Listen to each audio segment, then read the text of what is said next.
신실하게 철저하게 사무엘하 21장 1절에서 14절 말씀으로 우리 함께 말씀을 나누겠습니다.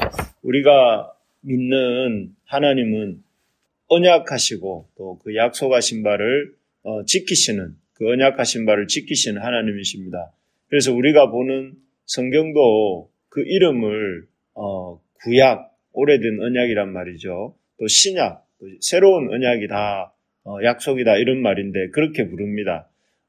구약과 신약을 보면 하나님께서 어떤 언약을 주시고 그 언약하신 바를 또 약속하신 바를 다양한 사건과 사람을 통해 아주 놀라울 정도로 신실하게 또 이루어 가고 계시는 것을 볼 수가 있습니다.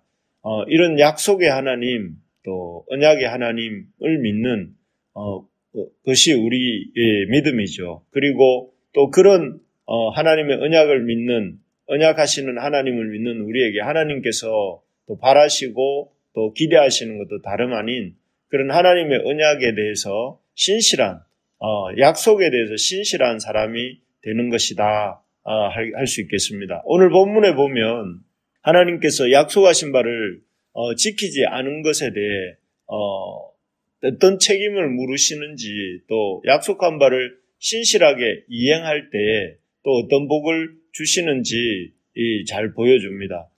이를 통해서 우리는 하나님의 자녀로서 또 하나님의 백성으로서 우리가 약속 앞에서 가져야 될 바른 자세가 무엇인지 이렇게 보여주십니다. 오늘 본문을 통해서 우리가 하나님의 백성으로서 우리 약속을, 하나님과의 약속뿐만 아니라 사람과의 약속을 어떤 자세로 또 어떻게 지켜야 할지를 깊이 생각해보는 시간이 되기를 원합니다. 그래서 우리가 이 땅에서 하나님의 약속을 믿는 자녀답게 사람과의 약속도 잘 이행하는 그런 자가 되기를 원합니다. 오늘 본문에 보면 다윗 시대에 임한 3년 기근이 나옵니다. 1절입니다. 1절에 보면 다윗의 시대에 해를 거듭하여 3년 기근이 있으므로 이렇게 시작하고 있습니다. 이 시점은 대략 다윗의 어떤 통치 중반쯤인 것 같습니다. 3년 기근이 있었고, 그래서 다윗이 여호와께 기도하고 하게 되었고, 그로 인해서 하나님께서 다윗에게 말씀해 주시기를 사울과 피를 흘린 그의 집으로 말미암음이라 하면서 그가 기브온 사람을 죽였기 때문이다 이렇게 말씀하고 있습니다. 원래 기브온 사람들은 여러분 기억나시겠지만 이스라엘이 여호수아 시대 때 가나안 정복을 하러 들어올 때에 원래는 진멸해야 될 가나안 족속이었습니다. 그런데 이 기브온 사람들이 참 하나님의 그 크심과 이스라엘 백성의 그 강성함을 보고 마치 자신들이 아주 먼 곳에 사는 족속인 것처럼 꾸며서 여호수아와 이스라엘 백성과 평화 협정을 맺지요. 평화의 언약을 맺습니다. 서로 공격하지 않고 서로 보존해 주기로 약속을 합니다.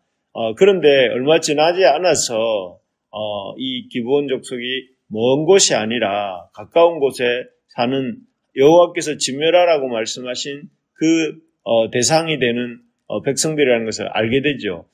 이런 상황에서 참 이스라엘이 그들이 진멸해야 될 대상인 줄 알게 되었지만 그럼에도 불구하고 그들과 하나님 앞에서 평화의 약속, 화평하기로 언약을 맺었기 때문에 이스라엘은 이들을 진멸하지 않고 그들 나무 패고 물 깃는 자로 살게 했던 족속이 이 기브온 사람들이었습니다. 그래서 이들을 통해서 비록 속임을 당해서 맺은 언약이라 할지라도 여호와 앞에서 그 언약은 신실하게 지켜야 하는 것이다 하는 것을 보여주는 그런 상징적인 존재가 기브온 거민들이었죠. 하지만 참 이게 한 300-400년의 시간이 지나온 이후에 사울이 이스라엘의 초대 왕이 되면서 자신들과 하나님 앞에서 언약을 맺은 이 기브온 사람들을 크게 학살하는 일이 일어납니다. 대충 그 시점은 아마도 어떤 학자들이 추정하기를 사울이 다윗을 숨겨주었던 그 아비아달이라고 하는 제사장 일가를 도액이라는 사람을 시켜서 학살할 그 무렵이었다 이렇게 말하기도 합니다. 어쨌든 그 일로 인해서 사울의 학살로 인해서 여호와와 그 여호와 앞에서 이스라엘과 기브온 사람들 사이에 맺었던 언약이 깨집니다. 평화 협약이 깨지게 된 거죠. 그래서 참 이 기브온 거민들은 하나님 앞에서 이스라엘이 약속했던 화평을 잃게 되었고 많은 사람들이 이렇게 죽임을 당하게 된 것이죠. 그래서 이 왕이 바뀐 이후에 다윗이 왕이 된 후에 기브온 사람들은 이 깨진 원인을 제공한 사울의 학살에 관여했던 사람들 7명을 자신에게 넘겨달라고 한 것입니다. 이를 통해서 오랫동안 하나님 앞에서 맺었던 협정을 깨고 약속을 깨고 양민을 학살한 사울과 그 집안의 죄악을 심판함과 동시에 또 이방인과 맺은 언약이라 하더라도 반드시 지켜야 한다 하는 것을 분명하게 보여주시는 것입니다. 그래서 하나님은 정말 하나님의 백성이 그 약속한 바를 아무리 시간이 지나고 시간이 한 몇백 년 지났다 하고 또 아무리 상황이 다르게 바뀌었다 하더라도 꼭 지키기를 원하신다 하는 것을 보여주십니다. 그래서 그 약속하신 바를 지키지 않을 때 1절에 나오는 것처럼 해를 거듭하여 기근이 있게 하셔서라도 그 약속을 상기시키고 그에 대한 책임을 물으신다는 것이죠. 그래서 우리가 하나님과의 약속은 말할 것도 없고 하나님과 하신 약속은 우리가 지키려고 하는 이런 자세가 필요합니다. 그리고 동시에 사람과의 한 약속도 반드시 지킬 수 있어야 된다 하는 것이죠. 그래서 그렇게 하는 것이 사람에게서나 하나님에게서나 드렸던 약속을 신실하게 지키려고 하는 그런 모습들을 하나님은 기쁘시게 받으시고 또 그런 모습이야말로 하나님의 백성답게 사는 길이고 하나님의 백성으로 복을 받는 길인 것입니다. 그래서 제가 오늘 제목을 신실하게 그리고 철저하게라고 정했는데 이유가 우리가 신실한 하나님과의 약속에 신실하게 이렇게 믿음으로 반응하고 또 사람과의 약속에도 신실하게 또 살아가는 그런 우리가 될 수 있기를 소망합니다. 그래서 저 사람 누구 이러면 그 사람은 참 신실한 사람이야. 한 번 한 약속은 꼭 지키는 사람이야. 이런 참 분명한 그래서 정말 저 사람들은 신실하신 하나님을 믿기 때문에 신실해 라고 하나님께도 영광을 돌릴 수 있는 우리의 신실함이 될 수 있게 있어야 되겠고 그런 참 사람이 되고자 애쓰는 저와 또 우리 부르심의 가족들 되기를 소망합니다. 그리고 두 번째로 이렇게 보면 우리가 사울의 이 자손 7에 대해서 첫 번째는 3년 동안 임했던 기근을 통해서 우리에게 약속에 신실한 사람이 되기를 원하시는 하나님의 마음을 보았다면 두 번째로는 사울의 자손 7을 통해서 이 약속에 대해서 지키지 않은 것들에 대해서 어떻게 하나님이 지키기를 원하시는지를 한번 생각해 보겠습니다. 다윗은 기브온 사람들과의 약속을 지키고자 합니다. 그래서 기브온 사람들이 요구했던 7명의 사람들을 내어주기로 합니다. 6절에 보면 자손 7 사람 우리에게 내주소서 이렇게 하니 다윗이 그 7명의 자녀들 8절에 아야의 딸과 또 사울의 메라백에서 난 5명의 아들들을 이렇게 넘겨주게 됩니다. 그래서 이렇게 7명의 후손들을 사울의 후손들을 넘겨주면서 아마도 이들은 직간접으로 기브온 거민 학살에 관여했던 사람들이 아닌가 이렇게 추정합니다. 이때 다윗은 이 7명을 이렇게 넘겨주면서 아꼈던 사람이 7절에 보니까 무비보셋입니다. 무비보셋을 어떻게 보면은 사울의 직계죠. 사울의 맏아들 요나단의 요나단의 또 아들이니까 장손이지 않습니까? 사울은 넘겨주지 않는데요. 그 이유를 7절이 이렇게 설명을 합니다. 그러나 다윗과 사울의 아들 요나단 사이에 서로 여호와를 두고 맹세한 것이 있으므로, 이것은 무슨 말입니까? 이 약속이 있었다는 거죠. 사울과 다윗과 요나단 사이에 약속이 있었고 그 맹세가 있었고 그 맹세한 바를 지키기 위해서 이렇게 다윗이 이 무이보셋을 아꼈다 하는 것입니다. 그렇게 약속을 중요하게 다윗도 생각하고 그 약속을 지키고 있는 거죠.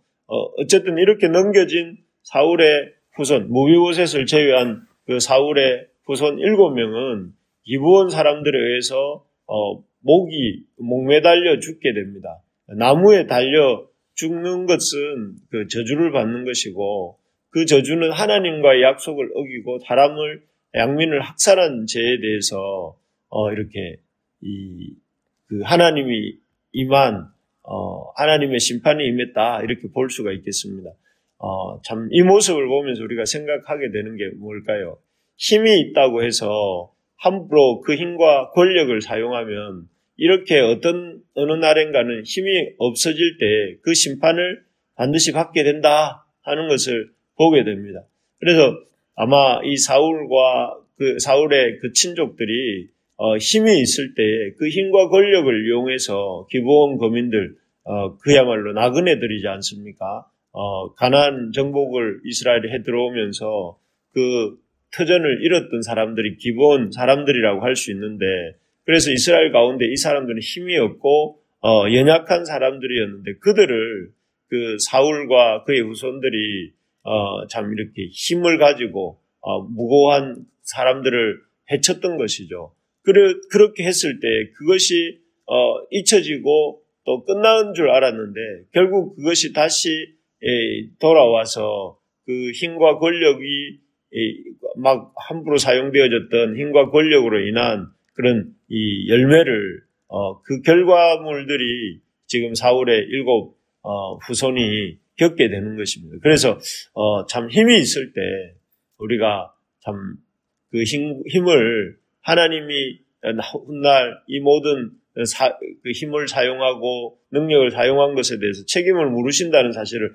기억하면서 그 힘을 남을 해치는데 사용하는 것이 아니라 남을 돕고 남을 세우는데 우리가 사용해야 되겠다 하는 것을, 사용할 줄 알아야 되겠다 하는 것을 알아야 하겠습니다. 그래서 지금 여러분들, 우리가 힘이 있다면 우리가 힘을 가지고 참 우리 자신의 어떤 만이 아니라 우리 자신과 또 다른 사람을 힘들게 하는 데가 아니라 하나님을 섬기고 이웃을 섬기는데 더 적극적으로 사용하는 우리가 되기를 소망합니다. 어쨌든 이렇게 죽임을 당한 사울의 후손 7명의 시체는 보리배는 첫날부터 9절에 보면 기브온 사람의 손에 넘기니 하면서 그들이 목을 매달아서 7사람을 죽게 하고, 또 그때가 곡식배는 첫날 보리를 베기 시작한 때라 이렇게 되어 있죠. 그리고 10절에 보면 그 목이 매달려 있었던 시신을 참 이 비가 쏟아질 때 이렇게 까지 죽은 이들의 어머니였던 리스바가 밤낮으로 시신을 지킵니다. 그리고 그 시신을 지킨다는 말이 다윗에게 들릴 때 다윗은 이 리스바라고 하는 여자도 벌을 줘야 되는 것이, 벌을 주지 않고 왜냐하면은 자기 신이 죽게 내어줬던 그 7사람을 아예 통회하고 있는 리스바를 보면서 그녀를 이렇게 다윗이 어떤 책임을 물을 수도 있는데, 그것이 아니라 그녀를 참 그녀의 그런 행동들에 대해서 존중히 여기고 또 그 시신들을 요나단과 사울의 뼈와 함께 장례를 후하게 치러주는 이런 이야기가 이어집니다. 이러한 행동은 그야말로 다윗이 요나단과의 맺은 언약을 생각하면서 비록 죄는 벌했지만 그 죄 이후에 대접해야 될 것들을 또 참 하나님 앞에서 약속했던 바를 신실하게 이루고 있는 이런 모습이라 할 수 있겠습니다. 그 후에 이렇게 참 다윗이 기부원 거민들의 원도 풀어주고 또 그리고 그로 인해서 어쨌든 잘못했지만 사울의 후손들의 그 죽음도 후하게 장사를 이렇게 요나단과의 언약을 기억하면서 치러줄 때에 하나님께서 그것을 기뻐하셨습니다. 그래서 그 기쁨의 결과로 비가 내리게 되죠. 기근이 사라지고 비가 내리게 되고 14절에 있는 것처럼 그 땅을 위한 기도를 하나님이 들으셨다. 이렇게 기도의 응답이 있었다는 것을 말씀하고 있습니다. 참, 한 번 더 말씀드리지만 하나님께서는 약속하시고 그 약속하신 바를 신실하게 성취하시는 하나님이십니다. 그리고 당신의 자녀들에게도 약속한 바를 시간이 지나고 또 상황이 바뀌고 사람이 바뀐다 하더라도 이런 핑계 저런 핑계 되지 않고 신실하게 지키기를 원하시는 하나님이다 하는 사실입니다. 그래서 그렇게 신실한 약속을 하나님과의 약속도 지키고 신실하게 서로 간의 약속도 지킴으로 이 땅에 하나님은 어떤 사회가 오기를 원하셨냐면 신뢰하는 사회, 서로가 서로를 믿을 수 있는 사회, 그리고 그를 통해서 하나님의 그런 공의와 하나님의 나라가 이루어지기를 원하신 것이죠. 그래서 우리 하나님이 원하는 우리의 삶, 또 우리의 사회가 어떤 사회가 되기를 원하는가? 서로가 서로에 대해서 신실하기를 원하고, 서로가 서로에 대해서 또 진실하고, 또 그런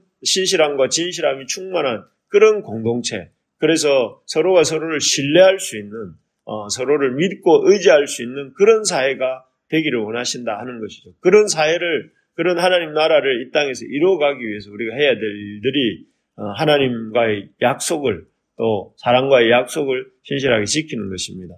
그래서 참 큰 것부터가 아니라 우리가 하나님과 약속한 성경 읽고 기도하고 말씀 보는 시간, 그 시간을 약속을 잘 지키고 또 하나님과 약속했던 것들 사람이 알지 못한다 할지라도 하나님과 약속한 것을 잘 지키려고 애쓰고 또 하나님 앞에 참 드리기로 결단했던 것들을 잘 드리고 그렇게 할 수 있는 우리가 될 수 있기를 바랍니다. 그렇게 할 때에 작은 것에서부터 우리가 하나님 앞에서 신실하게 살아갈 때에 우리 삶을 통해 하나님의 영광이 나타나고 또 우리에게 하나님의 나라가 이루어질 줄 믿습니다.